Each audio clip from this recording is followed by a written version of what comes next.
ଦେଖନ୍ତୁ ସେମାନେ ଯେହେତୁ ଶାସନରେ ଆସିଲା ପରେ ଯେଉଁମାନେ ଯଦି କିଛି କିଛି ଯାଉଛନ୍ତି ସମସ୍ତେ ଯାଉନାହାନ୍ତି ଏଇଟା ଆମେ ସମସ୍ତେ ଯାଉଛନ୍ତି ବୋଲି କହିବା ଠିକ୍ ହେବନି। ସେମାନେ କ'ଣ କି ଆମେ ଯେତେବେଳେ ଏରିଆକି ଯାଉଛୁ ସେମାନେ ଗୋଟେ ଅନ୍ୟ ପ୍ରକାର ବାତାବରଣ ସୃଷ୍ଟି କରୁଛନ୍ତି ଯେ ଆମେ ଶାସନରେ ଆସିଲୁ ସବୁ କ୍ଷମତାଟା ଆମର। ଗୋଟେ ମନେ ସପୋଜ ମୁଁ ଲାଞ୍ଜିଗଡ଼ର ବିଧାୟକ କିନ୍ତୁ ଲାଞ୍ଜିଗଡ଼ରେ ବି ସେମାନେ ଯେମିତିଆ କରୁଛନ୍ତି ବ୍ଲକ ପରିସର ଭିତରେ ଯେ ବ୍ଲକ ଅଫିସଟା ଆମର।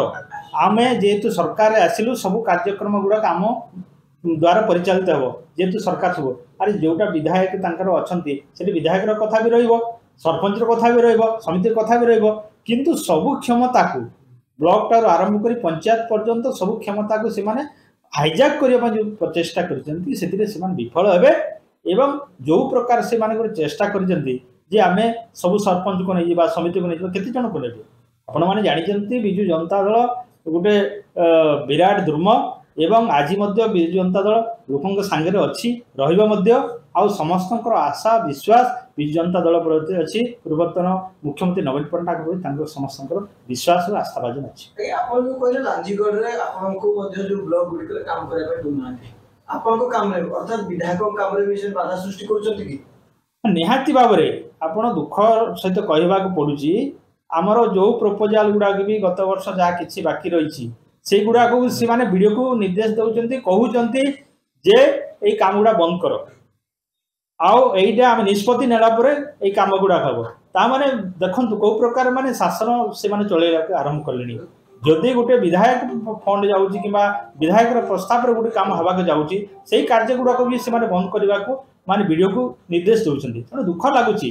ଠିକ୍ ସେମିତି ଆପଣମାନଙ୍କର ଯେଉଁ ଆମ ଓଡ଼ିଶା ନବୀନ କାର୍ଯ୍ୟ ଗୁଡ଼ାକ ସେଗୁଡ଼ା ଯେଉଁଗୁଡ଼ାକ ସୁନ୍ଦର ଭାବରେ ଚାଲିଥିଲା ଅଧାପନ୍ତିଆରେ କାମ ରହିଯାଇଛି ସେଇ କାମ ଗୁଡ଼ାକୁ ବି ସେମାନେ ବନ୍ଦ କରୁଛନ୍ତି ଯେ ଏଇ କାମ ଆମେ ସରକାର ନିଷ୍ପତ୍ତି ନ ହେଲା ପର୍ଯ୍ୟନ୍ତ ହେବନି। ଯେହେତୁ ଏଠି ପୂର୍ବ ସରକାରର ଗୋଟେ ପ୍ରୋଜେକ୍ଟ ସେଟା ଯୋଜନା ତାକୁ କାର୍ଯ୍ୟକାରୀ କରିବାରେ ଏମାନେ କ'ଣ ସେଥିରେ ବାଧା ସୃଷ୍ଟି କରୁଛନ୍ତି ମୁଁ ବୁଝିପାରୁନି।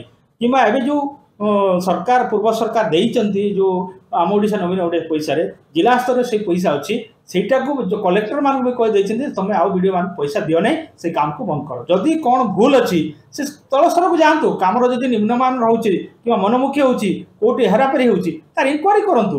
କିନ୍ତୁ ଅଯଥାରେ କାମକୁ ବନ୍ଦ କରିବା, ପଇସାକୁ ବନ୍ଦ କରିଦେବା, ବିଲ୍କୁ ବନ୍ଦ କରିଦେବା ଏଇଟା ଶୋଭା ପାଉନି।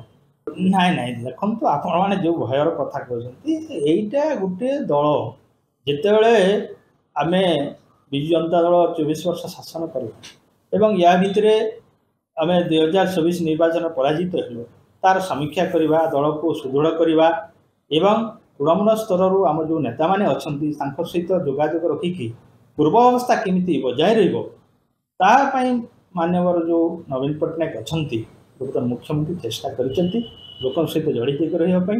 ଏବଂ ଯାହା ଆଗରୁ ଯେଉଁ ଯୋଜନା ଗୁଡ଼ା କାର୍ଯ୍ୟକାରୀ ହେଉଥିଲା ସେ ଯୋଜନା ଗୋଟେ ଠିକ୍ ଭାବରେ କାର୍ଯ୍ୟକାରୀ ବର୍ତ୍ତମାନ ବି ହେଉଛି କି ନାହିଁ ଆପଣମାନେ ଜାଣିଛନ୍ତି। ଏଇ ବଜେଟ୍ରେ ବି 80ରୁ ଅଧିକା ଆମର ଯେଉଁ ଯୋଜନା ଗୁଡ଼ାକ ସାମିଲ କରିଛନ୍ତି ଏବଂ 40ଟା ପାଖାପାଖି ସେମାନେ ନାମ ପରିବର୍ତ୍ତନ କରିଛନ୍ତି। ତେଣୁ ଏଇସବୁ ଯୋଜନା ଜନହିତକ ଯୋଜନା ଥିଲା ବୋଲିକି ସେମାନେ ପୁଣି ସେମାନେ ଗ୍ରହଣ କଲେ ଏବଂ ଏଇ ଯୋଜନାରେ ସାମିଲ କଲେ। ଏଇ ସରକାର ସେଇ ଯୋଜନାକୁ ମାନେ ସାମିଲ କରିଛନ୍ତି।